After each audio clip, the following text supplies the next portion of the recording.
Top 15 Worst Wrestlers of the Modern Era that WWE should be ashamed of.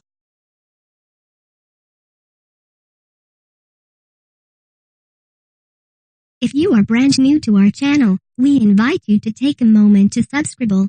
Just click on the lit red button as well as the gray bell. Why the bell? Well, it will let you know every time we post a new video. 15.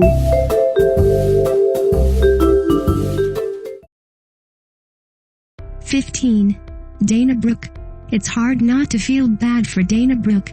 She didn't spend nearly enough time learning her craft down in NXT before she was called up to the main roster, which means that she is always the victim of negative comments from the WWE universe. Many of these comments are justified, as Dana isn't a very good wrestler.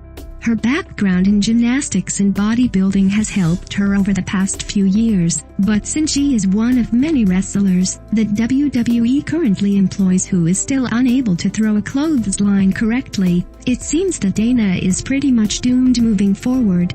She had so much potential when she was in NXT. It could have been the fact that WWE rushed her career forward that has hindered her the most over the past few months. Dana has the time to improve while she is still contracted to the company, before she becomes just another female wrestler in a long line of bad performers. 14.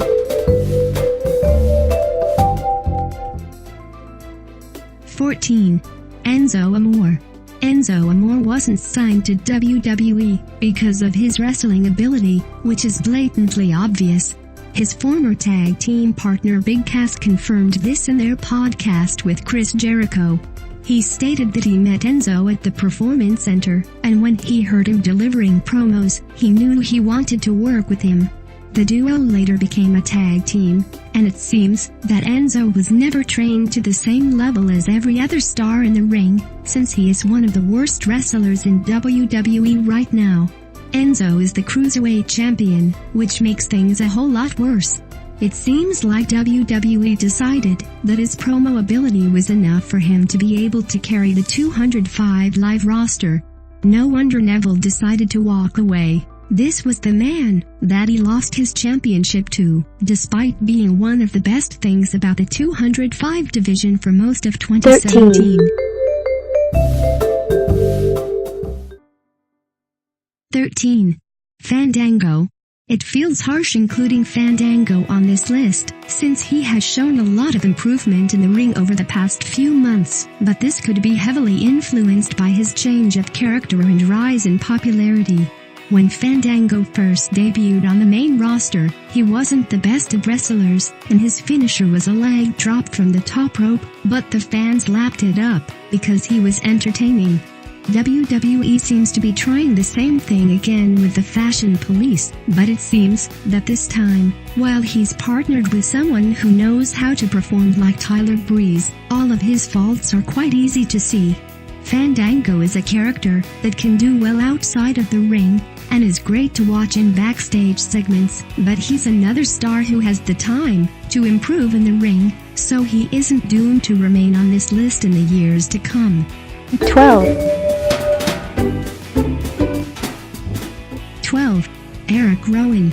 Erick Rowan has perhaps only survived in WWE for this long because he was able to hide behind his white family teammates over the past few years. Rowan is the only original former member of the group that hasn't been able to go on to win a singles championship, and now that he is seen as a singles star, all of his faults are there for the world to see. Rowan isn't anywhere near the level that Luke Harper is at, which is why their feud earlier this year was one of the worst that has been seen on SmackDown Live in 2017, and that comes with a lot of strong competition. Rowan and Harper have teamed up once again as the Bludgeon Brothers over the past few months, so that Rowan can once again hide behind the talents of a much better wrestler and ride on his coattails for another few years. 11. Eva Marie. Eva Marie could actually be one of the worst wrestlers of all time. The former Total Diva star didn't come to WWE to be a wrestler. She She wanted to make a name for herself and become a star outside of the ring. She later decided that she actually wanted to pursue an in-ring career, and Brian Kendrick was then hired to help her to train ahead of her big debut. Eva obviously didn't impress. She went on to injure Carmella while they were both still part of NXT before being called up to the main roster and being given a gimmick where she always found ways to get out of having to wrestle because she couldn't actually do it. A wellness policy violation was seemingly the best thing to happen to her career, since never returned to the WWE following her suspension and was released from the company earlier this year. 10. 10. Santino Marella. Santino Marella had been part of WWE's developmental roster for a number of months before the company decided to plant him in the crowd before their European tour in Milan, and then allowed him to win the Intercontinental Championship on his debut. Marella never had a lot of skill on his side, which could be why his finisher was one of the worst in WWE history. The American star was kept around for so long because the company was aware that he was able to make people laugh, which could be why he turned into one of their best comedic characters. Marella went on to be given a gimmick where he would dress up as his own sister called Santina, who was then able to win the missed WrestleMania Battle Royal at WrestleMania 25. It was some of the worst creative writing that WWE has ever come up with, and many of the WWE universe were relieved when it was announced that Marella had decided to retire. 9. 9. Ezekiel Jackson. Many of the WWE universe perhaps won't even remember Ezekiel Jackson because his time in WWE was so short. He debuted on the main roster as the bodyguard of former Cruiserweight champion Brian Kendrick, before being able to branch off and have a successful singles career on the ECW brand, becoming the final ECW champion. Jackson was drafted to the SmackDown roster after ECW was deemed a failure and helped Wade Barrett to become the Intercontinental champion. Jackson was unable to impress the WWE universe while he was part of this feud, and always came off as slightly lazy in the ring. Much of his moveset consisted of generic big guy moves that had been seen in many matches before, so there was never anything impressive about him.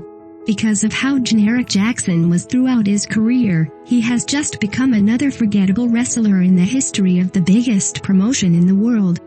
8. 8. Brodus Clay. Brodus Clay lit up the Raw roster a few years ago when he debuted as the Funkasaurus along with his Funkadactyls, who were seemingly only hired to distract the WWE universe from the fact that Clay himself wasn't a very good wrestler. Brodus was mentored by former world champion Alberto Del Rio in NXT, and somehow became the runner-up on the show, despite never really showing any actual wrestling talent.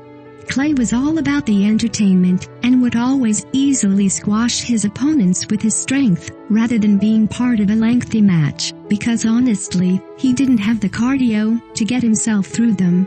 Clay was out of shape for most of his career, but it seems that WWE didn't mind this, because he could dance badly in the ring before all of his matches, and still entertain the WWE universe in a number of different ways. 7. 7. Adam Rose. When Adam Rose was first seen on NXT's roster, he was under the name Leo Kruger, a sadistic wrestler that looked as though he could have made it on the main roster as part of a cult. WWE interestingly decided to scrap this gimmick, and instead went on to give him a gimmick where he was a party animal, and later ended up having a lengthy feud with his own bunny. Rose wasn't technically gifted. He was a star that the company had attempted to mold in the Performance Center, but his lack of wrestling ability meant that he was never going to be anything more than a jobber. Rose didn't connect with the WWE universe in his later years with the company, and even ended up as part of a group that was dubbed the Social Jobbers. His gimmick didn't connect with the WWE Universe on the main roster the same way it did in NXT, so it comes as no surprise that WWE decided to cut their losses last year. 6. 6. Mason Ryan. WWE has made this mistake 100 times. They will sign a star because they look like a bodybuilder and are stupidly strong, but they don't actually have any wrestling technique or ability. There have been so many superstars over the years that have been able to look intimidating, but haven't actually been able to back this up in the ring. Mason Ryan is a good example of this. The former enforcer of the Nexus was able to be the intimidating presence that the company needed in the group, but he wasn't able to continue this when he was booked in a match. Ryan had the strength, he was a powerful star, but he just wasn't pleasing to the eyes. He didn't know what he was doing in the ring, and it seemed as though he was always one bad botch waiting to happen. Of course, Ryan isn't the only member of the Nexus who will make this list. 5. 5. David Otunga. Without being too harsh to David Otunga, there has been a question floating around WWE over the past few years. When it comes to the former Nexus member, how does this qualified lawyer still have a job in the wrestling business? Otunga was never a very good wrestler. He just made up the numbers when he was part of the Nexus, and it was thought that WWE kept him around because of his relationship with former America Idol star Jennifer Hudson. Otunga was then moved to the commentary desk when WWE finally realized how horrific he was in the ring, but if it's physically possible, he was much worse on commentary. It is unknown how the former NXT star has managed to keep his job with WWE over the past few years, because right now the WWE Universe is still trying to figure out what his talent actually is. 4. 4. Alex Riley. Alex Riley will perhaps be remembered best as the Miz's sidekick who would help him win and retain his WWE Championship around WrestleMania 27 back in 2011. Riley and Miz seemed to work well together for a while, until inevitably Riley stepped out of Miz's shadow and was forced to perform on his own. It was then that the WWE Universe realized that Riley couldn't hold a match on his own. While there have been rumors circulating about the fact that John Cena hated Riley, and he was the reason why he didn't get anywhere in WWE, the real reason is perhaps the fact that Riley wasn't very good. There was never anything about him, or his performances, that made him stand out, which could be why the WWE Universe has pretty much forgotten all about him just over a year after his release. 3. 3. Ryback. Ryback was a strange WWE star, but not in the way he was supposed to be on WWE TV. Apparently he was a person that none of the other wrestlers wanted to approach backstage, because he lived in his own world. The former Intercontinental Champion was a stereotypical WWE star with no brains and no talent.